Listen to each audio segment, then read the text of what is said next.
प्रणाम। आज मैं आपको विपासना के बारे में काफ़ी जानकारी दूंगा और इसी के लिए मैंने सोचा एक वीडियो बनाई जाए जिस पे विपासना से संबंधित संपूर्ण जानकारी हो, ताकि जो लोग भी इच्छुक हैं विपासना करने के लिए उनको इसी वीडियो में सारी चीज़ें क्लियर हो जाएं।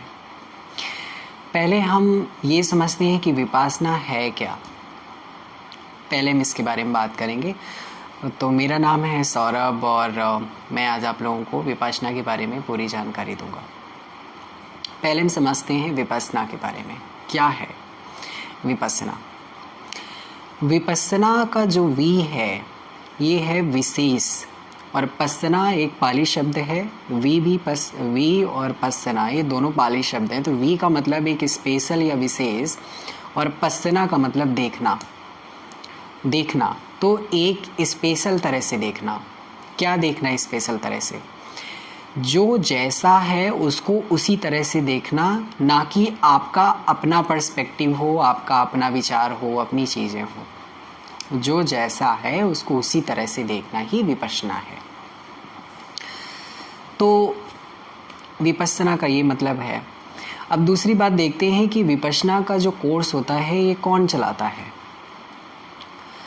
तो इसके जो फाउंडर हैं, वो जो चीफ टीचर हैं, वो हैं मिस्टर सत्यनारायण गोयनका जी, जो कि अब इस दुनिया में तो नहीं हैं, लेकिन उन्होंने बहुत सारे इंडिया में 1200 प्लस टीचर्स को अपॉइंटेड किया हुआ है, और आज के समय में हैं इससे कहीं ज़्यादा 1200 प्लस टीचर्स हैं अपने इंडिया में, जो कि विपस्सना कोर्सेज़ को कंडक्ट कर रहे हैं, कोर्सेज़ को चला रहे हैं। अब ये देखते हैं कि इस कोर्स को कौन ज्वाइन कर सकता है। तो इस कोर्स को 8 साल के ऊपर के लोग और जहाँ तक हो ज्वाइन कर सकते हैं। लेकिन एक बात का और ध्यान रखना है, 8 से 12 साल के बच्चों का एक अलग ग्रुप होता है। इनका सिर्फ एक इंडिविजुअल कोर्स होता है। फिर 13 से लेकर के 17 साल तक का एक अलग ग्रुप होता है, वो टीनेजर कोर्सेज में आता है, यानी कि इस साल के बच्चों को टीनेजर कोर्स करने होते हैं। तो आपको टीनेजर कोर्स सर्च करने होंगे विपस्सना के। तो वो 13 से 17 ईयर्स यानी 13 से 17 साल तक के बच्चों का एक अलग कोर्स होता है। जो अडल्ट कोर्सेज होते हैं विपस्सना के, वो 18 साल के ऊपर के होते हैं। यानी मोस्टली सेंटर पे जो कोर्सेज चल रहे होते हैं वो 10 डेज विपस्सना के जो कोर्सेज होते हैं वो 18 के ऊपर के ही होते हैं। तो अगर आपके घर में कोई बच्चा है जो कि ध्यान वगैरह में आप उसको रुचि रख रहा है या फिर उसको आप करवाना चाह रहे हैं, तो एक 8 से 12 साल का ग्रुप चलता है, जो कि हर एक सेंटर का अलग अलग टाइम टेबल होता है। वो आप चेकआउट कर सकते हैं, आप जिस भी सेंटर पे करवाना चाह रहे हैं, और मोस्टली सेंटर्स पे चलते हैं। और बच्चों का जो टीनेजर ग्रुप है उसका भी आप टाइमिंग चेकआउट कर सकते हैं किसी भी सेंटर पे। और जो एडल्ट कोर्सेज़ हैं उसकी तो मोस्टली साल भर हर सेंटर पे कोर्सेज़ चलते ही रहते हैं। तो 18 साल के ऊपर के लोग एलिजिबल हैं। कौन आ सकता है यहाँ पर? दूसरा प्रश्न ये, कौन आ सकता है यहाँ पर? यहाँ पर सब कोई आ सकता है। हर धर्म, हर जाति, हर मजहब, हर रंग के लोग यहाँ पर आ सकते हैं। यहाँ पर किसी भी तरह के पर्टिकुलर लोगों के लिए कोर्स नहीं चलता, यहाँ पर सब लोगों के लिए चलता है। दूसरा कुछ एक और क्वेश्चन आता है लोगों के मन में, इसकी क्या कोई फ़ीस होती है? नहीं, इसकी कोई फ़ीस नहीं होती है। ये जो विपस्सना के जो कोर्सेज़ होते हैं ये पूर्णतः निःशुल्क हैं और दान से पूरे कोर्स चलते हैं। डोनेशन बेस्ड कोर्सेज होते हैं, यानी कि जब कोर्स कंप्लीट हो जाएगा, आपका शिविर ख़त्म हो जाएगा, तो आप जो भी कृतज्ञता भरे चित्त से संस्था को दान करेंगे, वो दान से आगे आने वाले साधकों को खर्चा चलाया जाता है उसी से। तो आपसे कोई पूछेगा नहीं पैसे के लिए कि आपको देना है क्या है, कोई मतलब नहीं। आप कोर्स कंप्लीट करिए, अपना शिविर कंप्लीट करिए, और आपकी जो भी स्वेच्छा है, आप जो भी कृतज्ञता भरे चित्त से संस्था को दान करना चाहते हैं वो आप दे सकते हैं आगे आने वाले साधकों के लिए, और उन्हीं पैसों से आगे आने वाले कोर्स का खर्चा किया जाता है। एक तो ये चीज़ हो गई। अब एप्लीकेशंस कहाँ से भरें? तो ज़्यादातर सेंटर्स में, ज़्यादातर क्या सभी सेंटर्स में ऑफलाइन सिस्टम नहीं है, ऑनलाइन सिस्टम ही है। बहुत नहीं मैं कह सकता, कोई रेयर सेंटर ऐसा बचा हो, लेकिन ज़्यादातर सेंटर में ऑनलाइन सिस्टम ही है। और आप डायरेक्टली जो भी सेंटर आपका नियरेस्ट सेंटर हो, आप कोशिश करिए कि जो फर्स्ट कोर्स अटेंड करिए अपना नियरेस्ट सेंटर चूज़ करिए, तो आपको दिक्कत नहीं होगा किसी भी तरह का, आने जाने में भी दिक्कत नहीं होगा। फिर आप एक बार जब चीज़ को जो समझ जाएंगे, विपश्यना के बारे में समझ जाएंगे, एक कोर्स ज्वाइन कर लेंगे, आप दोबारा जब भी जाएँ तो आप दूर दूर के सेंटर को ट्राई कर सकते हैं। लेकिन मेरा सजेशन है कि आप जब भी पहला कोर्स अटेंड करो तो अपना नियरेस्ट सेंटर, आपके सिटी का या अपने स्टेट का जो भी नियरेस्ट सेंटर है, आप वहाँ पर जाके चेकआउट करो। तो आपको चेकआउट कैसे करनी है, एप्लीकेशन कैसे फिल करना है, तो आप डायरेक्टली मान लो किसी को इगतपुरी का सेंटर ज्वाइन करना है, धम्मगिरी इगतपुरी का सेंटर ज्वाइन करना है, तो वो डायरेक्टली जाए और वहाँ पर लिखे गूगल पे जाएगा और सर्च करके डायरेक्टली वहाँ पर लिखे Igatpuri Vipassana centre, directly simple सा वर्ड ऐसे डाल देना गूगल पे, तो जो पहली वेबसाइट आ जाएगी dhammagiri.org करके आएगी, आप उसको क्लिक करेंगे। जैसे ही क्लिक करेंगे तो उनका होम पेज पूरा ओपन हो जाएगा, उस पर बहुत सारी डेट्स ओपन होके आ जाएंगी आपके सामने।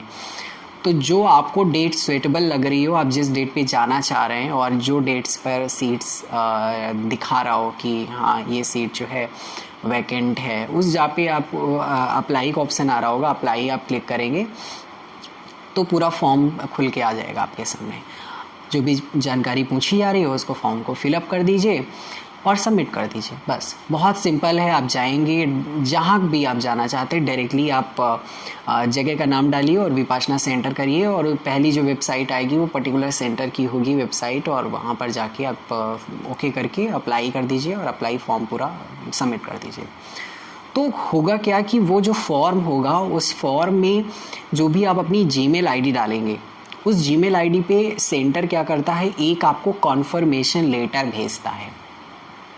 क्या होता है, सेंटर के पास बहुत सारी एप्लीकेशंस जाती हैं, मान लो 300 गई, 400 गई एप्लीकेशंस, और उसे लेने हैं सिर्फ 100 कैंडिडेट। तो क्या करते हैं, वो 400 एप्लीकेशंस में वो 100 को सिलेक्ट करते हैं, सभी को नहीं देते हैं, सिलेक्ट करते हैं। तो उनमें से अगर आपको अपना जीमेल आईडी आप चेक करते रहिए, अगर आपकी आईडी पे जीमेल पे आपके कोई ऐसा मैसेज आया हुआ है, कॉन्फर्मेशन आया है, तो आप उसको चेकआउट कर सकते हैं। अपने जीमेल को चेक करते रहिए, जो भेजेंगे तो कॉन्फर्मेशन लेटर को अपनी जीमेल से डाउनलोड करके उसका प्रिंट आउट लेके फिर आपको सेंटर पे जाना है। ऐसे नहीं जाइए सेंटर पे, किसी भी सेंटर पे ऐसे नहीं जाना है आपको। जब तक आपका कॉन्फर्मेशन लेटर आपके जीमेल पे नहीं आ रहा है सेंटर की तरफ से, तब तक नहीं जाइए। अगर नहीं आ रहा है, आपको कन्फ्यूज़न हो रहा है कौन सा है क्या नहीं है, तो आप डायरेक्टली गूगल से सेंटर का नंबर निकालिए जहाँ के लिए आपने फॉर्म फिलअप किया, उनसे डायरेक्टली बात कर लीजिए कि मेरा आया है कि नहीं आया है, क्या आना चाहिए कि नहीं आना चाहिए, जैसा भी है। अगर उनके पास सीट्स होगा तो हो सकता है वो आपको बोल दें आने के लिए, तो आप बात भी कर सकते हैं, ठीक है। तो ये रहा फॉर्म फिलअप करने की बात। और दूसरी चीज़, आपको क्या लेके जाना चाहिए विपासना सेंटर में, क्या लेके जाना चाहिए। आपको जो भी अपना पर्सनल आइटम है वो लेके जाना चाहिए, सब कुछ। अपने क्लॉथ्स लेके जाना चाहिए, स्लीपर्स लेके जाना चाहिए, अपना डेली यूज़ का सामान लेके जाना चाहिए, ब्रश है या पेस्ट है, टूथपेस्ट है, सोप है, वॉशिंग पाउडर है, वॉशिंग सोप है, जो भी है इस तरह की चीज़ें सब लेके जाना चाहिए। बट हाँ, वन थिंग, आपको किसी भी तरह की फ्रेग्रेंटिक कॉस्मेटिक यूज़ नहीं करनी है विपासना सेंटर के अंदर। किसी भी तरह का फ्रेग्रेंटिक जिसमें खुशबू आता हो ऐसी कोई चीज़ यूज़ नहीं करनी है। तो आप हमेशा कॉस्मेटिक अगर यूज़ भी कर रहे हैं, वहाँ पर कोई सोप यूज़ कर रहे हैं, साबुन यूज़ कर रहे हैं, ऑयल यूज़ कर रहे हैं, थोड़ा सा इस तरह का यूज़ करिए, ऐसा लेके जाइए जिसकी बहुत ज़्यादा खुशबू नहीं हो। ऑयल ऐसा लेके जाइए जिसकी कोई खुशबू नहीं हो। परफ्यूम वगैरह ये सारी चीज़ें वहाँ पर रिस्ट्रिक्टेड होती हैं। ऑयल कोई बहुत ज़्यादा खुशबू वाला, ये सब रिस्ट्रिक्टेड होते हैं, ये सब आपको यूज़ नहीं करना है। तो जो भी आपका डेली एसेंशियल आइटम है वो सब पूरे लेके जाइए। अगर आपको किसी तरह की आपकी दवा चल रही हैं, मेडिसिन्स चल रही हैं, तो वो भी आप पूरी 10 दिनों के लिए लेके जाइए सेंटर के अंदर, क्योंकि जो सेंटर्स के अंदर जो मेडिकल फैसिलिटी होती है वो बहुत ही कॉमन और बहुत ही नॉर्मल फैसिलिटी होती है, यानी अगर किसी को जुकाम खांसी बुखार हुआ तो ही है वहाँ पर। अगर आपको कोई स्पेशल काइंड ऑफ डिसीज़ है या कोई प्रॉब्लम है तो अपनी पूरी 10 दिनों की मेडिसिन की व्यवस्था करके जाइए, और डॉक्टर का जो प्रिस्क्रिप्शन स्लिप है, आपका जो दवा का जो पर्चा है, उसको भी साथ में अपने लेके जाइए।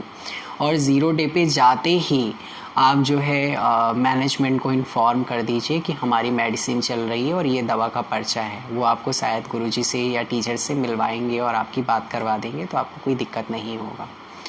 ठीक है, ये इन सब चीज़ों को ध्यान रखना है।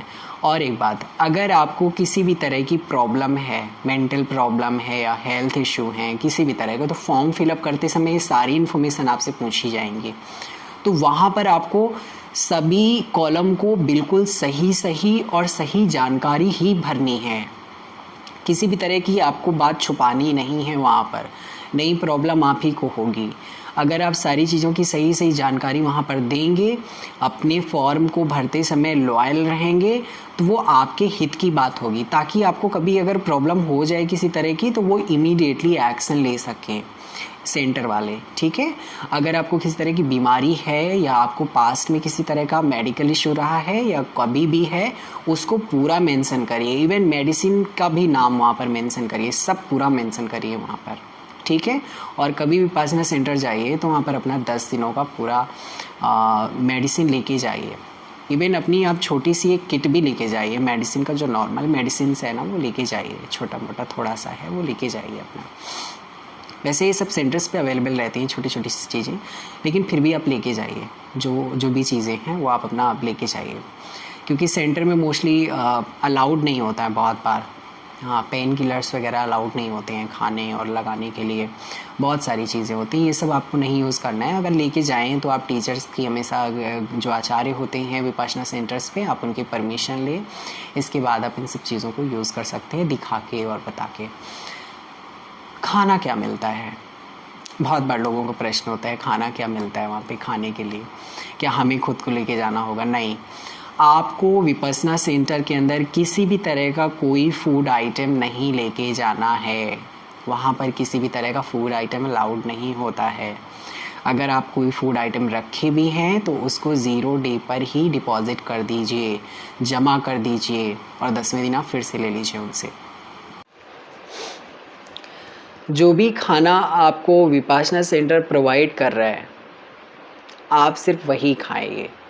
आपको पूरा प्रॉपर हर विपासना सेंटर में ब्रेकफास्ट मिलेगा, और ब्रेकफास्ट में मोस्टली चीज़ें रहती हैं, लाइक स्प्राउट होगा, दलिया होगा और पोहा होगा, दूध होगा, फ्रूट होगा, चाय होगी, इस तरह की काफ़ी सारी चीज़ें वहाँ पर मेनू पूरा लगा रहेगा, बुफे लगा रहता है। उस पर आप जो भी ठीक लगे आप खा सकते हो, जो ठीक लगे सब खाना है सारा खा सकते हो आप।